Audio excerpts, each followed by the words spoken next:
Bom dia, ouvintes da Rádio Assunção Cearense. Bom dia, internautas do blog do Edson Silva. Estamos começando agora o nosso programa, o blog do Edson Silva, na Rádio Assunção Cearense, dizendo que o PDT, Partido Democrático Trabalhista, está fazendo um encontro regional em Fortaleza desde ontem, quinta-feira, 22 de junho.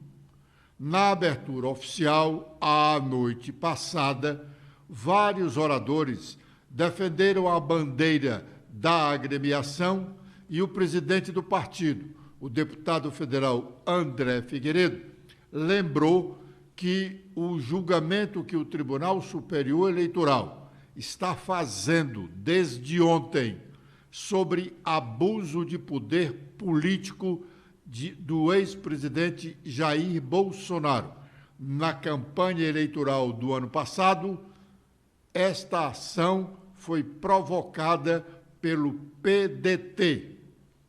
E a decisão do TSE pode afastar Bolsonaro das disputas eleitorais como candidato, porque ele pode participar da campanha eleitoral defendendo outras candidaturas.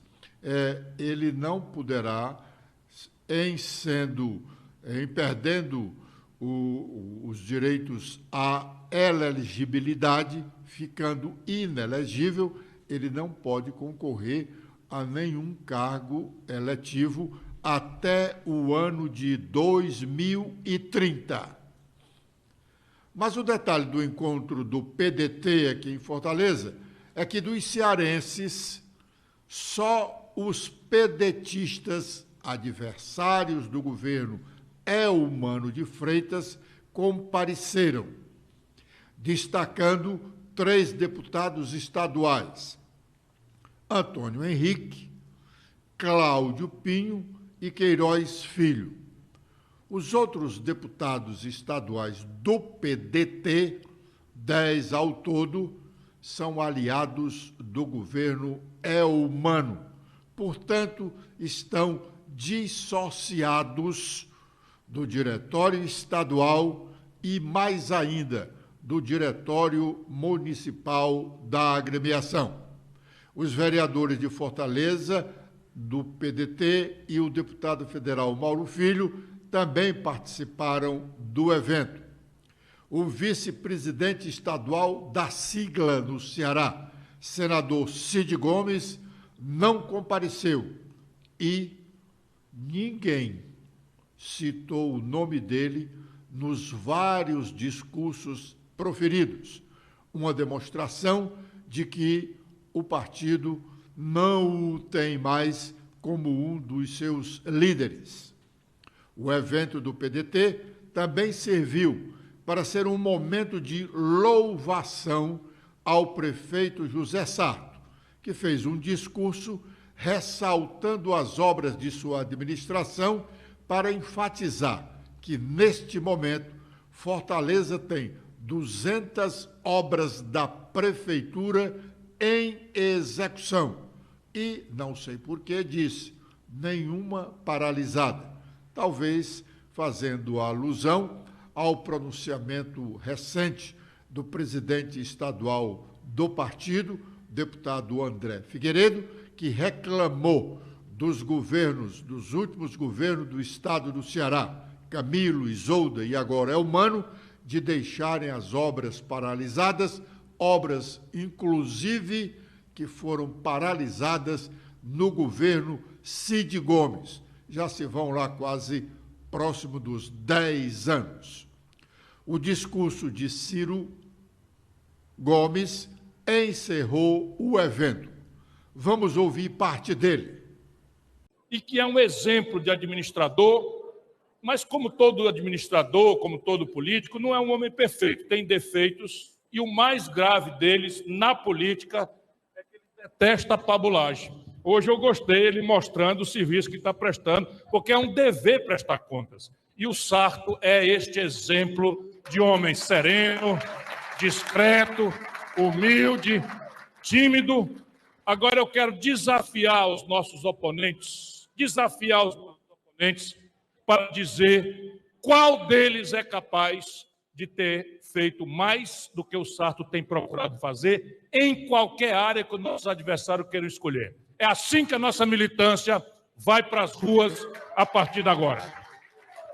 Nós reconhecemos os problemas, mas nós queremos saber quem fez mais, quem é capaz de fazer mais do que a sequência do Roberto Cláudio e do Sarto, executando um projeto que tirou Fortaleza do último lugar no índice que nós temos aqui, chamado SPAES-Alpha, que é um exame para 100% dos alunos. A gente não faz exame por amostragem aqui, vai fazer uma avaliação aluno por aluno. Esta capital, há 11 anos atrás, estava no último lugar no SPAES-Alpha. Não era do Brasil, era do Ceará, um dos piores lugares comparado com as capitais. Hoje, Fortaleza já subiu bastante e tem a melhor cobertura de educação em tempo integral de qualidade a partir da pré-escola, onde se forma a arquitetura do cérebro e aonde o filho do trabalhador e da trabalhadora, se não tiver a atenção correta, o afeto, a comida, a socialização na hora própria, estará comprometida a sua arquitetura cerebral para o resto da sua vida. Isto, Sarto, já lhe projeta, e eu quero desafiar, né, aqueles que vêm aí, é normal no nosso quadrinho, mas faça essa fabulagem que você fez, deixa a nossa militância saber o que você está fazendo, o que é que você projeta fazer mais, porque isso é um dever de prestar contas, que você, na sua timidez, na sua modéstia, que eu conheço há 40 anos, né, precisa, nesse momento, largar a mão de fazer. Uma saudação muito especial ao André Figueiredo. Deixa eu dizer para vocês, porque eu preciso dizer isso com todos os S's e R's. Quando eu fui escolhido candidato a governador do Ceará, nos idos de 1990, eu tinha uma preocupação com a guinada à direita que o PSDB do Ceará tinha dado no governo. E o Tasso, que sempre me respeitou muito, sempre foi um amigo muito querido, me deu autonomia para eu escolher aquele com quem eu queria fazer aliança. E eu fui procurar o PDT, que é um partido com quem eu tenho afinidade, pelo conjunto do ideário, que eu vou repetir aqui, embora vou fazer um esforço para não falar tanto, né, quanto eu prometi que não ia fazer, mas já comecei a esticar a conversa, né? Mas deixa eu dizer isso. Naquela data, eu, candidato a governador, fui procurar o PDT e pedi ao PDT para indicar o vice-governador. E tinha um jovem militante no PDT que ficou contra a aliança do PDT, por razões óbvias. O PSDB tinha dado uma guinada para a direita. Não era nem por vontade particular, foi um enfrentamento tremendo que o Tasso Gereissati teve com as corporações, com a esquerda tradicional do Ceará, ele próprio se encolheu, enfim, problemas graves. Um jovem militante do PDT, que controlava, acho que a juventude do PDT na data, faz muitos anos isso já, vou fazer como o Lupe faz com você, se chamava André Figueiredo. E eu fiquei admirado do argumento, da densidade, da correção, da altura, da densidade ideológica daquele jovem. Eu tinha 32 anos, portanto, era assim mais ou menos jovem também, né? Mas eu digo, esse menino, na data, né, esse rapaz, tem uma coisa na cabeça dele. Pois bem, a aliança foi feita, apesar do antagonismo do André, ele imediatamente, como sempre fez, militante padrão do PDT, veio para a campanha, nos ajudou muito, sabendo dos problemas e percebendo a minha vontade de fazer essa inflexão mais à esquerda do governo do Ceará. O André eu convidei para ser subsecretário de Desenvolvimento Urbano e Meio Ambiente. E dali eu conheço o André Figueiredo. É sempre essa mesma pessoa, reto, honesto, competente, espírito público. E é o nosso presidente por estas razões. Ele é o presidente do Estado por estas razões. Os deputados estaduais cearenses aprovaram ontem a morte da FUNCAP. A FUNCAP é a Fundação de Pesquisas Científicas do Estado do Ceará e foi criada em 1989, quando da elaboração da atual Constituição do Estado do Ceará. Pois bem, eles acabaram com a obrigatoriedade de ela, FUNCAP, contar com 2% da arrecadação estadual para financiar as pesquisas científicas no estado do Ceará. A única esperança agora dessa emenda constitucional, nós já falamos inúmeras vezes, inclusive em dezembro do ano passado, quando sorrateiramente ela foi apresentada pelo deputado Evandro Leitão. A única esperança, repito, agora, dos cientistas cearenses é recorrer à justiça contra a aprovação da tal emenda constitucional, pois na sua apresentação faltou uma parte essencial do que é requerido, cobrado pelo processo legislativo. Faltou a justificativa da proposição, porque a existência dela. E isso pode ser entendido como uma falha do processo legislativo, cujo rito é exigido para a aprovação de qualquer proposição no legislativo ter a justificativa da matéria. Muito bem. Ontem, o presidente da Câmara dos Deputados, Arthur Lira, reuniu os governadores dos estados brasileiros e do Distrito Federal para tratar da reforma tributária. No mesmo dia, o relator do projeto de reforma tributária apresentou o seu trabalho. Stephanie.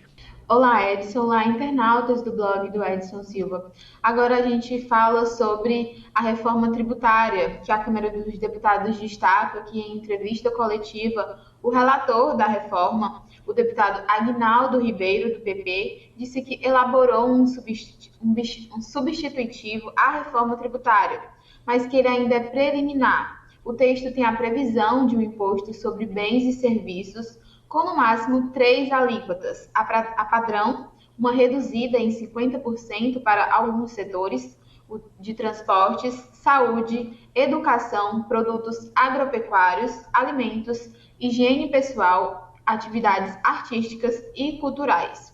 E uma alíquota zero para medicamentos, ProUni, produtor rural, pessoa física. Os percentuais serão discutidos em lei complementar. O texto prevê também a devolução de um imposto por cashback, mas com uma regulamentação em lei complementar. Um imposto que vai substituir o IPI, o PIS, CONFINS, ICMS, e o ISS será dual, ou seja, com uma parcela gerida pela União e a outra por estados e municípios.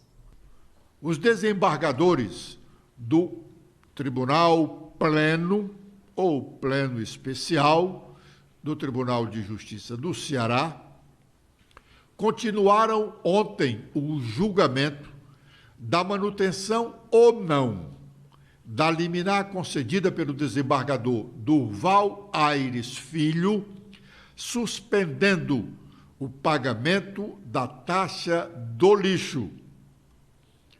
A maioria dos desembargadores, com a votação de ontem, por consequente, até aqui, a maioria votou contra a liminar, o que significa dizer que com mais apenas um voto a ser proferido nas próximas sessões do Tribunal Pleno, que pode acontecer na próxima quinta-feira ou na quinta-feira seguinte, porque o pedido de vista de ontem, com o pedido de vista de ontem, o desembargador que pediu vista tem um prazo de 10 dias para fazer voltar o processo.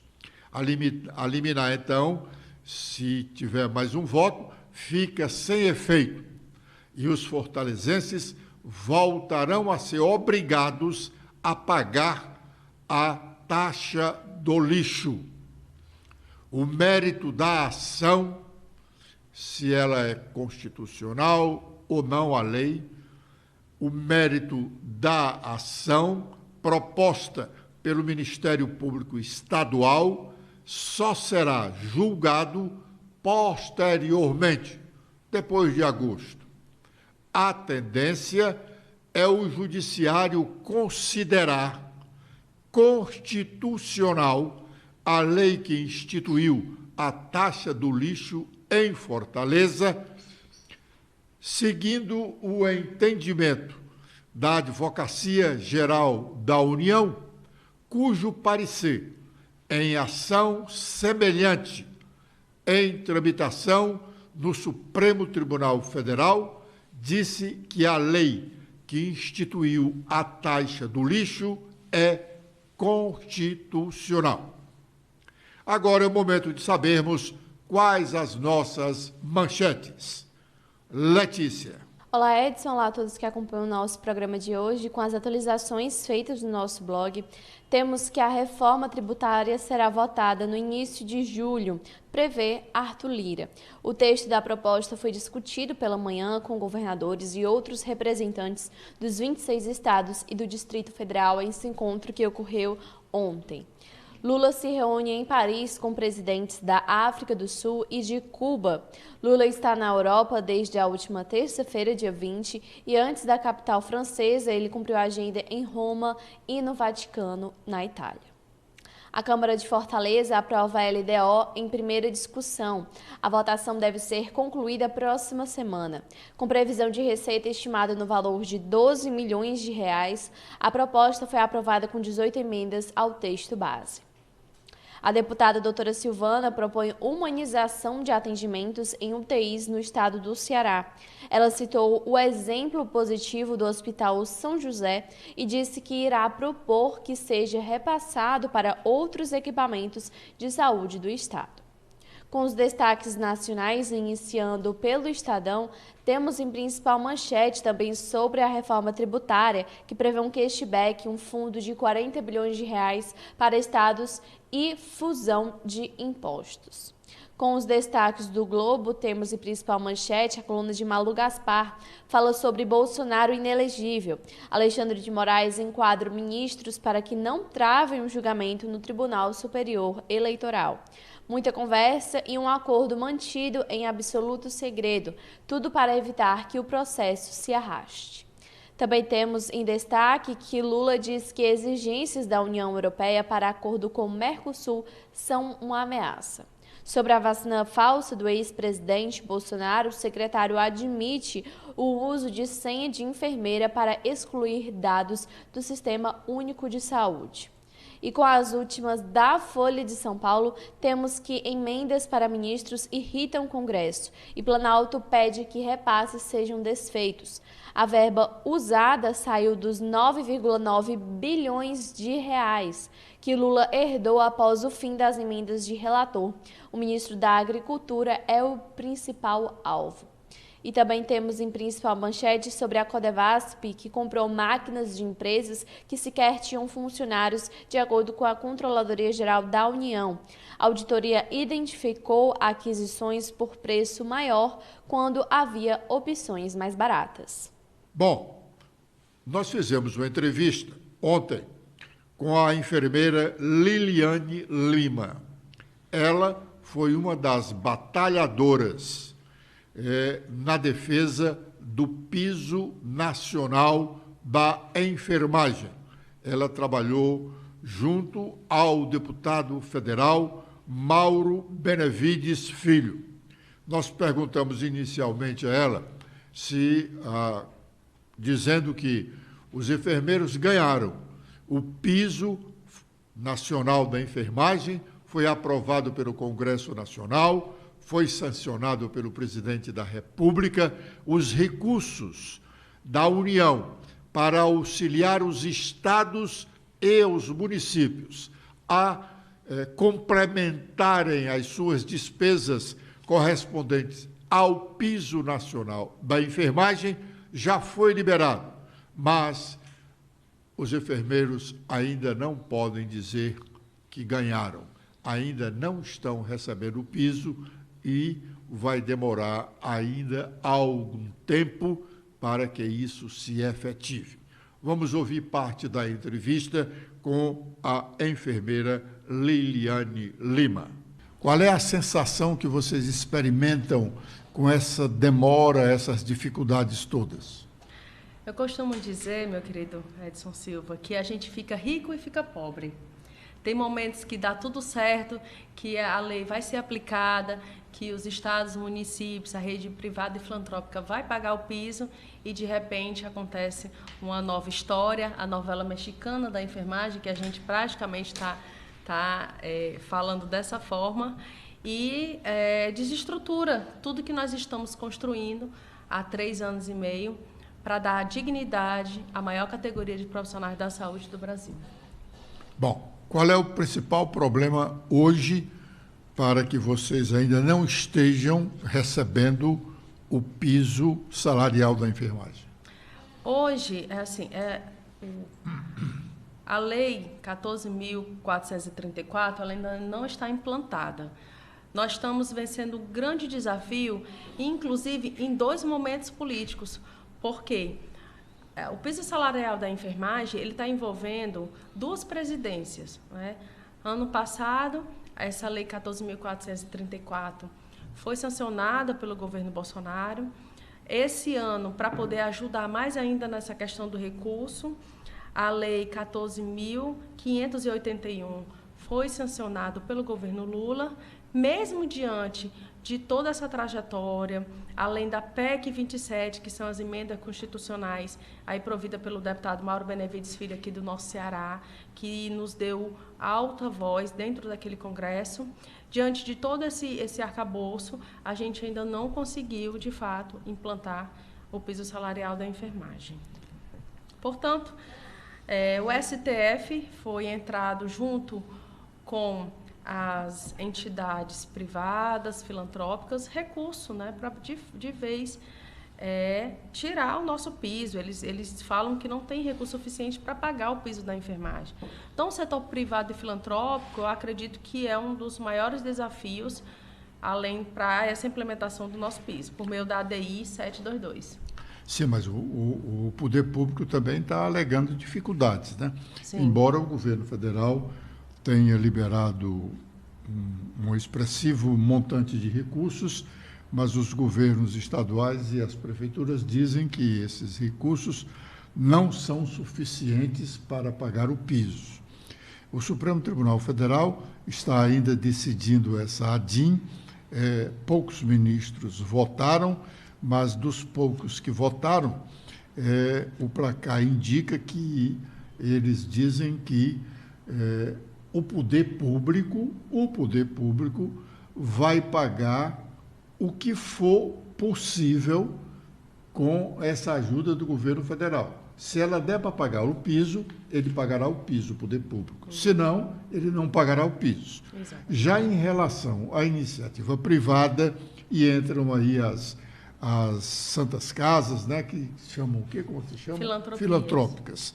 Então, as filantrópicas e as empresas particulares, elas dependeriam de negociação, um acordo coletivo delas com a categoria. O que é mais interessante para vocês com relação a isso? Todas as exigências legais foram cumpridas. Tudo que foi solicitado na época pelo STF para que o piso salarial fosse aplicado, nós vencemos essas etapas. E, de fato, é uma realidade que, a partir do momento que foi levantado pelo Ministério da Saúde, os valores que iriam ser repassados para os estados, Distrito Federal e municípios, levantou-se um grande questionamento que não seria suficiente aquele recurso para que pudesse pagar aí toda a categoria, que hoje no Brasil nós somos mais de 2.800.000 profissionais. Portanto... 2.800.000? Exatamente. É a maior categoria de profissionais da saúde, é a enfermagem. Porque nós somos entre enfermeiros, técnicos de enfermagem, auxiliares de enfermagem e parteiras. Poucos locais hoje ainda têm as parteiras, mas ainda tem várias pessoas que levantam esse cuidado. Mas as parteiras que ainda existem, aí, só fazendo uma digressão, as parteiras que existem ainda aí, elas não são formadas, né? Continuam sendo aquelas parteiras tradicionais, né, que as pessoas com mais de 50 anos foram abraçadas por elas, né? Exatamente. E elas também contêm registro dentro dos conselhos de enfermagem por todo o Brasil. Então, na época que foi liberado, né, que as parteiras pudessem, pela essa experiência que elas tinham, várias vivências, elas conseguiram esse registro e aí elas são também consideradas e também a lei também é garantida para elas. Bem, e aí a partir disso, o que é que foi feito? A categoria se mobilizou diante dos seus sindicatos, diante dos movimentos sociais, como também os conselhos, e disse, nós lutamos até aqui e a gente não vai desistir. A partir desse momento, a gente conversou tanto com o deputado Mauro Benevides, como tantos outros deputados que foram nossa voz dentro daquele congresso, Alice Portugal, a Carmen Zanotto, que hoje é secretária de saúde lá no estado dela. E, a partir desse momento, a gente conseguiu sensibilizar o Ministério da Saúde. Nesse instante, eles liberaram, hoje mesmo, um link, e esse link é exatamente para a atualização tanto dos estados e municípios, como também o DF. Esse link vai dizer o seguinte, por exemplo, uma hipótese, aqui em Fortaleza a gente recebeu R$1 milhão. É o suficiente para pagar? O secretário já falou que não. Então, me diga o quanto falta e o porquê falta. Então, eles têm que fazer essa atualização cadastral dos CNES, das RAS, atualizar aquele profissional para que o Ministério da Saúde tome conhecimento do que falta para poder completar esse recurso. Muito bem. Então, seria mais ou menos o seguinte, admitindo-se, por hipótese, apenas para questão de argumentação, sim, que determinada prefeitura, lá de Novo Oriente, por exemplo, ela paga hoje, normalmente, a um enfermeiro e afins, R$ 1.500 por mês. Então, ela precisaria de R$ 3.200 para completar o piso. Isso. Então, ela vai dizer para o Ministério que ela precisa mais de R$ 3.200. Isso. É porque há a possibilidade também de alguém querer enganar o governo federal, dizer que não é suficiente, porque ele quer o dinheiro, o todo, para ele não pagar mais absolutamente nada. Então, ele receberia o dinheiro federal todo, o piso, 4.750, né? E guardaria os 1.500, por exemplo, que ele estiver pagando hoje. Então, seria um tipo de esperteza. E o governo quer evitar isso, procurando saber quanto é a diferença. Quando foi levantado a questão dos recursos pelo Ministério da Saúde, eles já tinham essa quantitativa pelos 5 mil, acho que é 560 municípios no Brasil inteiro. Então, foi levantado. Então, se eu tenho hoje um quantitativo, eu orcei diante daquele quantitativo. Agradecendo a honrosa audiência dos ouvintes da Rádio Assunção Cearense e internautas do blog do Edson Silva, nós nos despedimos aqui, desejando um bom fim de semana a todos, prometendo estar de volta na segunda-feira, às 11h45, com a proteção de Deus. Letícia. Eu também faço meus agradecimentos a todos que acompanharam o nosso programa de hoje. Vocês podem apontar para a câmera para ver mais destaques do nosso blog. Espero revê-los no nosso programa de segunda-feira. Tenham todos um ótimo final de semana e até lá!